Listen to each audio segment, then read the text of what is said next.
Бидејќи великденските празници се момент кога ние треба да бидеме најмногу сплотени, а хуманоста е таква одлика на луѓето која што треба постојано да не спојува. И пред 3 години започна иницијативата за хуманитарен марш со цел да се помогне на еден наш сограѓанин.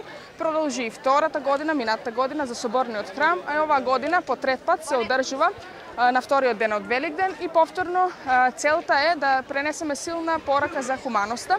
А сето тоа ќе заврши со вечерашниот концерт во 20 часот во Центарот за култура Антон Панов, кај што собраните средства ќе бидат наменети повторно во хуманитарни цели за помош на нашите сограѓани. Денес овде позади нас има многу нестрпливи млади кои што сакаат да тргнеме заедно по тој марш низ градот Струмица.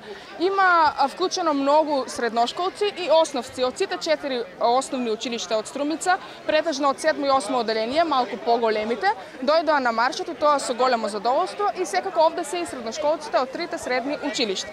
За вечерва подготовките одат веќе добро, ги има тонските проби, сите бендови, струмичките бендови ќе пристигнат и нокаут во секој момент и заинтересираноста е голема со оглед на тоа што сите сакаат да помогнат за своите сограѓани.